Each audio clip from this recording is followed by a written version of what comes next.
What is self-control? And more importantly, what is healthy self-control? That's what I'm talking about this week on Let's Talk About Mental Health, the weekly podcast about looking after your mental health with simple ideas you can put into practice immediately. So get comfortable and let's talk about mental health. Hello and welcome to episode 133, and thanks so much for joining me. I'm Jeremy Godwin and I talk about looking after your mental health. I spent most of the 2010s dealing with severe anxiety and depression after a breakdown in late 2011, and that led me to want to learn more about my mental health. So I went back to school and studied psychology and sociology, and now I share simple tips for how to improve your mental well-being from someone who actually understands what it's like to go through mental health challenges. Each episode, I look at how to improve one specific aspect of your well-being. This episode is all about self-control. And I'll be talking about what self-control is and what it isn't, why self-control matters, and how to develop a healthy sense of self-control. So, let's talk. Back in 1984, Laura Branigan did a cover version of the song Self-Control, which was originally released by Italian singer Raf. And in it, she sung about being helpless to control herself when faced with her inability to say no to a night out on the town. Mind you, it sounds to me like she's talking about being possessed by the nightlife rather than just having a lack of self-control, which is ironic because the video clip was directed by the same guy who directed The Exorcist. So who knows, maybe she was. Although I have no idea if that can happen from a night out. I haven't stepped foot in a nightclub since 2009 because the last time I did, within minutes, I felt tired and cranky because the music was too loud. And that's how I knew I was officially old. Anyway, enough about my senior citizen issues. Back to the topic at hand, self-control, which apparently is something I don't have when it comes to going off on tangents. Self-control is one of those topics that could very easily make your eyes roll back into your head with boredom, because we all know it can go hand in hand with willpower and denying yourself of things. But I'm a firm believer in finding a healthy balance in all things. So I'm starting off today by saying that you can most definitely have your cake and eat it too, just in moderation, which was the topic of episode 128. Healthy self-control is a balancing act between your wants and your needs. And it's about making choices that allow you to have fun while also prioritizing your long-term well-being. Like I said at the end of last week's episode, if we were to just act on every single thought or impulse we have, then the world would be an absolute mess. However, the other end of that spectrum is not to go too far from being your true and authentic self, because then you deny yourself your own reality, and that takes away from your life satisfaction. So, how do you find the balance? Well, I'll talk about that in a bit, but first let's cover off on some definitions, and let's talk about what is self-control. And it's the ability to control yourself, in particular your emotions and desires, especially in difficult situations. And that definition is adapted from the Oxford Dictionary. Let's look at that in a bit more detail. According to Verywell Mind, self-control is the ability to regulate and alter your responses in order to avoid undesirable behaviors, increase desirable ones, and achieve long-term goals. And that article is linked in the transcript on my website at letstalkaboutmentalhealth.com.au/episodes. The link is in the episode description.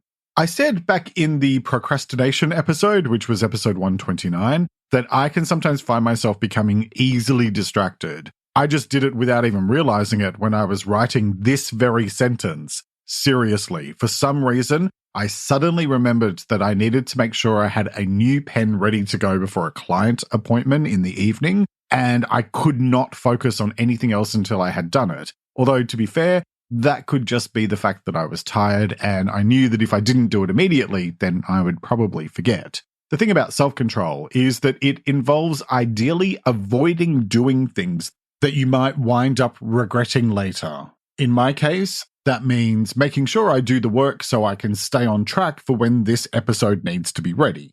I have a few extra commitments in my diary this week, which has meant I've had to really knuckle down and focus on getting this episode written without allowing myself to succumb to distractions. particularly hard to do when there are 1,001 things fighting for my attention on any given day. I'm sharing all of that because I want to also highlight what self-control is not. It's not a reason to deny yourself or to punish yourself if you make a mistake or become distracted. I don't really think that self-punishment works all that well. I think you just end up pissing yourself off, and all that does is make life feel a bit more crap than it has to. That doesn't mean that you just give yourself a free pass to do whatever the hell you like, because that would result in carnage and then nothing would ever get done. But it means that you choose to be kind to yourself if and when you drop the ball. And it also means that you choose to see those mistakes as learning opportunities rather than outright failures. Self-control is really impulse control. In other words, being more thoughtful and considered in the choices you make, in how you act on your impulses, and in your general approach to things. Finding that balance between what you want and what you need is essential in order to support your continued growth as a human being. Why? Because if you act on every single impulse or thought you have, you'll very quickly find yourself in a total mess. Look at what happened to all of those kids in Charlie and the Chocolate Factory for an example of what happens when self-control goes out the window. So, with that idea of balance in mind, let's now talk about why self-control matters. And it matters because the choices you make today create your reality tomorrow. What you do or do not do today is going to have a direct influence on what your future looks and feels like. And so a healthy amount of self-control enables you to shape your future in a positive way, while also not denying yourself, because moderation in all things. I've mentioned balance a few times, and the thing is that self-control means understanding that balance is necessary between your head and your heart in all things. What does that mean? It means that if your choices and actions are driven too much by your head or by logical and rational factors, then you miss out on all the stuff that is emotional, which tends to be what feels more important to us. Whereas, if your choices are too driven by your heart, then you can very easily wind up doing and saying things that just create a big old mess. Finding a balance takes time, and it is a conscious choice that you make in order to prioritize self-control and peace of mind in whatever you choose to do or not do. Let's take a moment to talk about discipline and willpower. Having some difficulty with your willpower doesn't make you a bad person, it just makes you a person.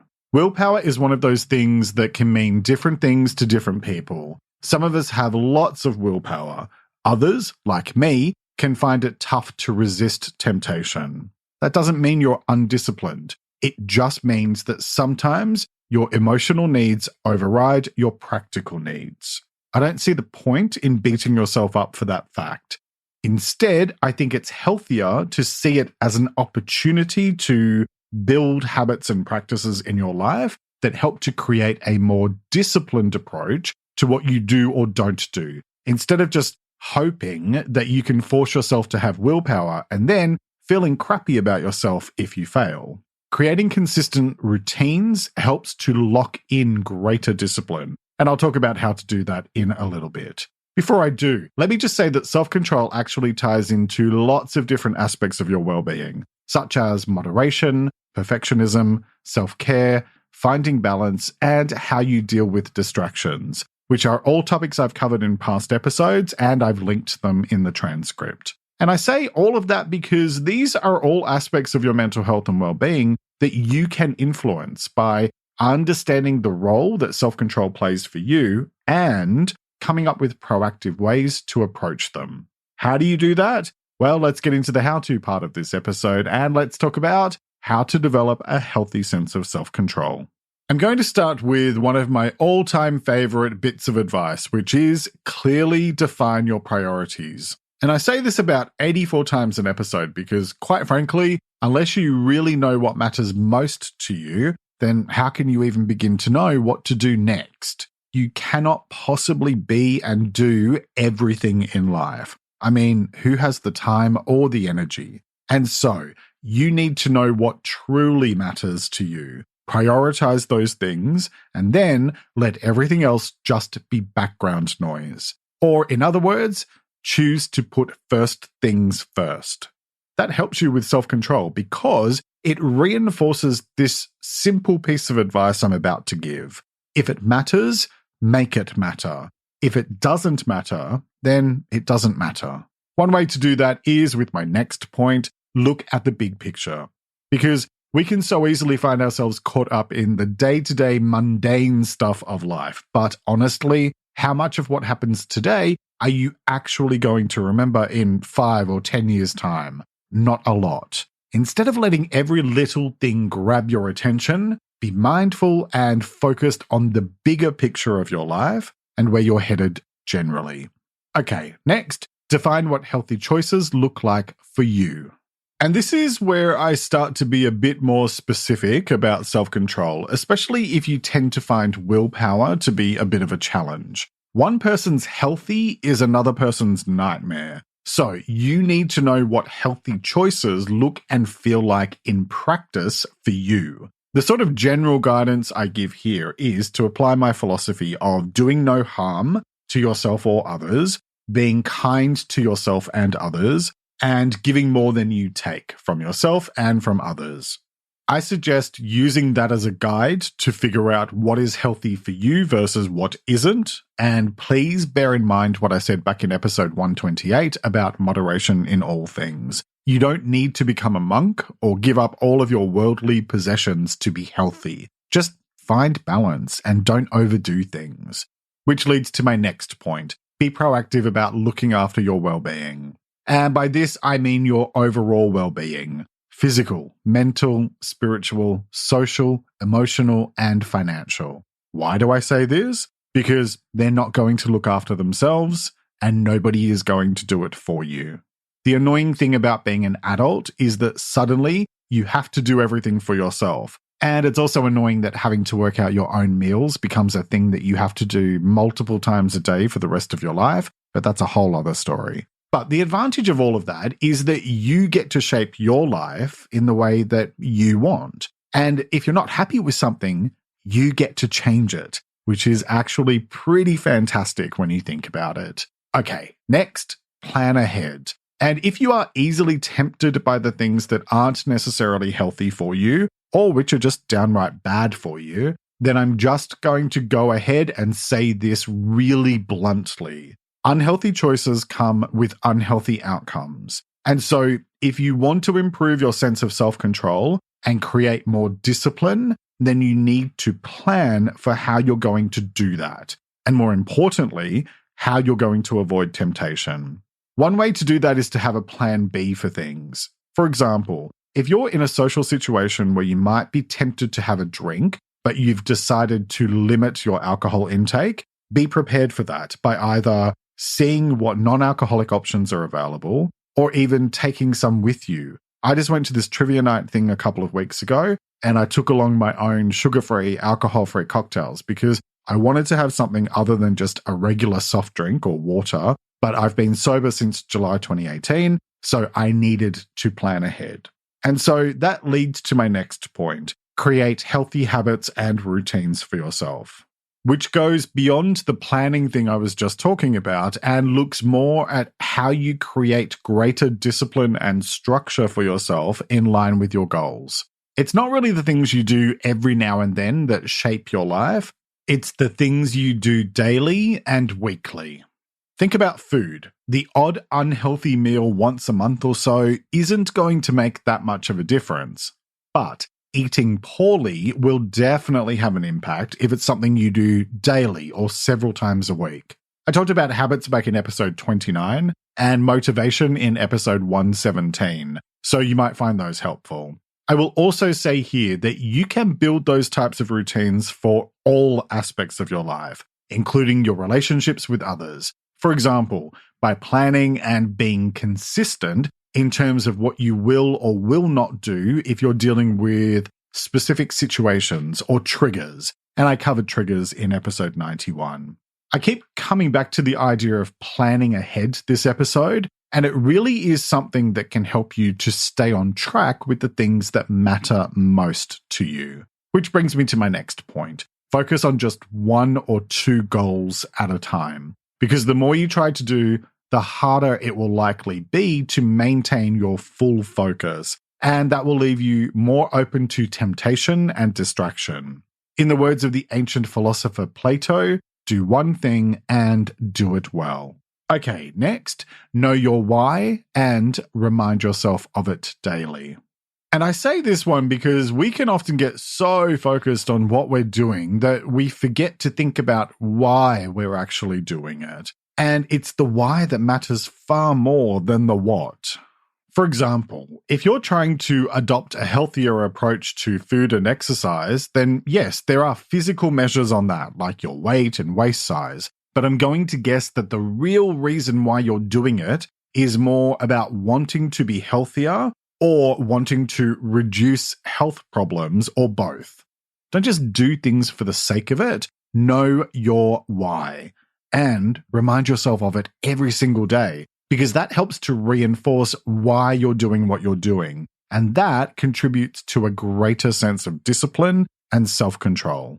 Okay, next, start small and build your self-control over time. Because Rome really wasn't built in a day, unless you've got one of those Lego city kits and a spare afternoon. Last week in the discomfort episode 132, I said that trying to go from never running in your life to immediately competing at the Olympics might be a stretch too far. Actually, it's probably fairly likely to land you in the hospital. Make small changes and implement them gradually, increasing as you go along. And that way, you'll be able to build your capability in line with your slowly increasing sense of self-control. Okay, next, trust your instincts and be kind. I think we all have a fairly good idea of what is right for us versus what is not, or what maybe isn't in our best interest. And while I'm not going to get into any notions of black and white, right and wrong, I will say that if you follow your instincts, they will steer you in the right direction when you're deciding what to do or not to do. And as always, remember my motto, do no harm, be kind, and give more than you take. And those 3 things apply to how you treat others as well as how you treat yourself. All right, next, identify the impact of having low self-control. And really, this is just about being honest about where you may be doing harm to yourself. For example, if you're depending on substances or food or whatever to get you through issues, there are likely negative consequences of that. Be honest with yourself. I had to do this myself a few years back when I finally confronted the fact that alcohol was doing too much damage to me, and it's what helped me to find the determination I needed to stop drinking once and for all and to stick with it. This point applies to lots of different situations. However, I will note specifically about addiction that if you're dealing with that, then I covered that topic back in episode 34. Okay, next, stop multitasking. Because when you try to do lots of things, you tend not to give any of them your full attention, and then it's easy to be distracted. As I said before, do one thing at a time and do it well. Speaking of being distracted, my next point is shut out distractions. And this is something I often consciously do when I'm writing. For example, I'll switch on my Do Not Disturb for an hour and put on noise-cancelling headphones because those actions serve to limit my exposure to the things that could very easily tempt me away from what I need to get done. It's the same principle of not buying junk food if you're focused on healthy eating, so that it's not in the house and you don't become distracted by it. Do what you can to support your self-control and willpower instead of making it super easy to get distracted by everything other than what you want to or need to do. Okay, next, use rewards thoughtfully. So don't be afraid of a little healthy self-bribery if that works for you. You know, like do this chunk of work and then I can watch YouTube for 15 minutes. However, I would say to do that in a thoughtful way, because the last thing you want is to become dependent on getting a reward for doing everything. It's helpful when you're really stuck or on an important deadline, but I don't think it's particularly healthy if it becomes a daily thing. So just be mindful. And speaking of being mindful, my next point is practice mindfulness. And no, I'm not talking about going off to a silent retreat or hiking to the top of a mountain so you can commune with the clouds, although good on you if you want to do those things. Mindfulness simply means taking a few minutes every now and then to be fully 100% present in the moment. You can do that simply by shutting off distractions and focusing on one thing, like watching the clouds for a few minutes, observing your pet playing, even stirring your tea or coffee and then drinking it in a way where you savor how it impacts on all of your senses. The reason why I suggest this here is that being able to consciously bring your attention to the present moment helps to drown out all the noise of your worries, as well as thoughts about the past or the future, or both. And the more you become comfortable with doing that, the easier it becomes to improve your self-control if and when you need it. I covered mindfulness in episode 42 and being present in episode 83, if you'd like to explore that in more detail. Next, monitor your progress. Because in order to know how you're going, you need to know how you're going. Small steps add up over time to create big results, which is great. However, it's worthwhile to take some time at least once a month to look back and consciously notice the progress you've made, because that helps to put things into context of the bigger picture, and it helps to show how far you've come, which in turn helps you to feel more motivated to continue. And by the way, I covered motivation in episode 117 if you'd like to explore that in more detail. Okay, next, be proactive about managing stress, because stress can lead to greater temptation as you find different coping mechanisms. The more you do to manage stress proactively, the less it has control over you. I talked about how to do that in episode 8 about stress, and I also covered burnout back in episode 18. All right, next, be kind to yourself if you drop the ball, because we all make mistakes sometimes. Your mistakes don't define you. How you recover from them and learn from them is what defines you. One of the things that often gets in the way of maintaining our self-control is that we mess up or we have a setback and then it feels like we've failed. You haven't failed, you've simply dropped the ball. Pick it back up and keep going. I talked about dealing with failure back in episode 84, and I'd recommend checking that out for more on the topic. Okay, next, get support. Because as I say in most episodes, you don't have to go through challenges alone, and nor should you. Talk to a trusted friend or family member, or better yet, seek support from an appropriate professional, especially if your lack of self-control is doing harm to you and others. Because when it comes to self-control and mental health, what it all boils down to is this. Finding it challenging to maintain your self-control consistently doesn't make you weak or a bad person, it just makes you a person. We human beings are full of flaws, and I think nobody puts high expectations on us as much as we do to ourselves. I don't think that gives you an excuse to go nuts and do whatever you like, because that will end up creating an enormous mess that you'll have to clean up later. But I do think it gives you a reason to be kinder to yourself and to forgive yourself if and when you struggle. All you can do is take things one day at a time and learn from your mistakes if and when you make them.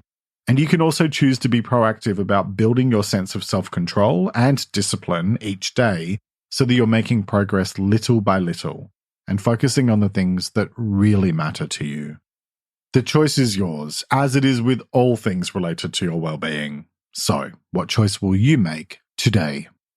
Each week I like to finish up by sharing a quote about the week's topic, and I encourage you to take a few moments to really reflect on it and consider what it means to you. This week's quote is by Eleanor Roosevelt, and it is, "To handle yourself, use your head.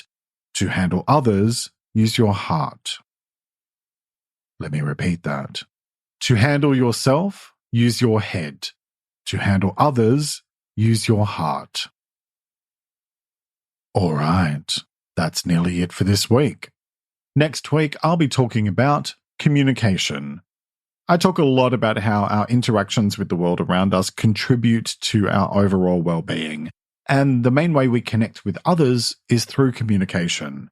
So, I want to explore the value of healthy communication and also how being honest and communicating with others, as well as with yourself, helps to shape your reality. So, next time I'll be talking about what communication is, why it matters, and how to communicate in a healthy way for the sake of your mental health. I hope you'll join me for that episode, which will be released on Sunday, the 5th of June, 2022. If this episode helped you, then I'd love it if you left a 5-star review on the platform you're listening to me on, or head over to my Instagram at LTA Mental Health and let me know. And if you'd like to support me and my work, then I have a Patreon where I offer exclusive benefits for my supporters.